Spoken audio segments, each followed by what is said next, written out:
Brought to you by V-Guard, co-powered by Sensodyne and Vimal. పలుకులలో కేసరి.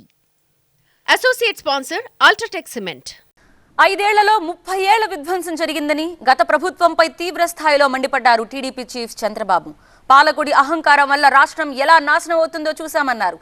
గత ప్రభుత్వ పాలనలో తమ కార్యకర్తలు ఎంతో ఇబ్బందులకు గురయ్యారని, అయినా నిలబడి గెలిచామన్నారు చంద్రబాబు.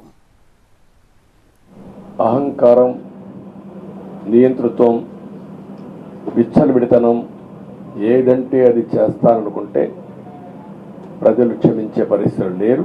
గుణపాఠం పాలకులకు కాదు, అవినీతి అహంకారంతో ముందుకు పోయి ఎలాంటి ధ్వంసకారులకైనా ఇదే జరుగుతుందని నిరూపించారు ప్రజలు. దానికి మనస్ఫూర్తిగా అభినందిస్తున్నాం. అదే సమయంలో 5 సంవత్సరాలు మా కార్యకర్తలు పడిన ఇబ్బందులు, చాలామంది స్లీప్లెస్ నైట్స్, ఆ కమిట్మెంటే, ఆ త్యాగాల ఫలితమే ఈరోజు ప్రజాస్వామ్యాన్ని కాపాడుకోగలిగాం. తనను, తన భార్యను అసెంబ్లీ సాక్షిగా అవమానించారని ఆవేదన వ్యక్తం చేశారు చంద్రబాబు. తనపై బాంబు దాడి కూడా జరిగినప్పుడు ఇంతలా బాధపడలేదని, అదే అసెంబ్లీ సాక్షిగా ప్రతిజ్ఞ చేసి సీఎంగా తిరిగొస్తానన్నారు. దానికి ప్రజలు సహకరించినందుకు ధన్యవాదాలు తెలిపారు. ఇదే అసెంబ్లీలో నాకు, మా కుటుంబానికి, మా మిస్సెస్కి జరిగినటువంటి అవమానానికి నా జీవితంలో ఎప్పుడూ బాధపడలా. నా మీద బాంబులతో దాడి చేసినప్పుడు కూడా, ఆ రోజు నా మీద బాంబులు చేసినప్పుడు చాలా ఒక పానిక్ రియాక్షన్లో కూడా నేను భయపడలేదు. అలాంటి వ్యక్తిని మీరు చూస్తే, అది ఆ సంఘటన చూసిన తర్వాత ఇలాంటి కౌరవ సభలో ఉండడం కరెక్ట్ కాదని అసెంబ్లీలో చెప్పి, దానికి కూడా మైక్ ఇవ్వకపోతే చెప్పేసి బయట వచ్చి ప్రెస్ కాన్ఫరెన్స్ చెప్పి అనౌన్స్ చేశాను. నేను ఏదైతే ఆ రోజు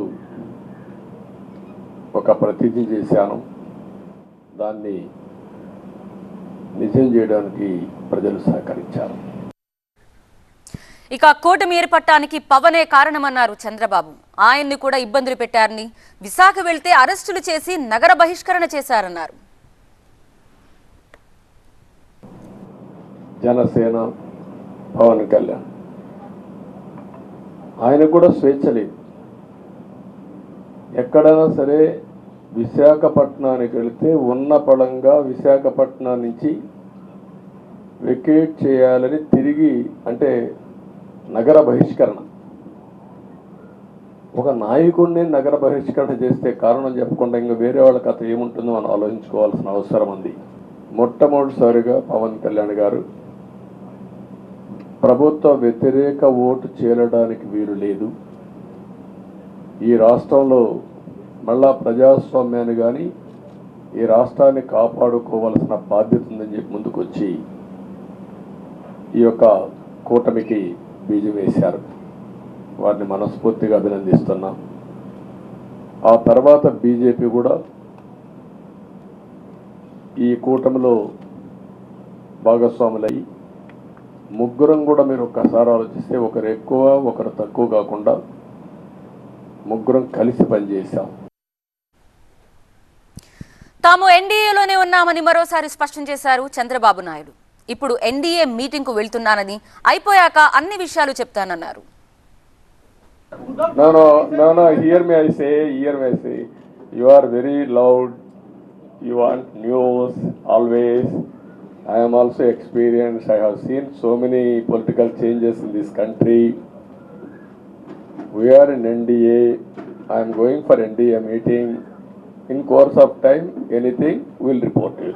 Brought to you by V-Guard, co-powered by Sensodyne and Vimal. పలుకులలో Kesari. Associate sponsor UltraTech cement.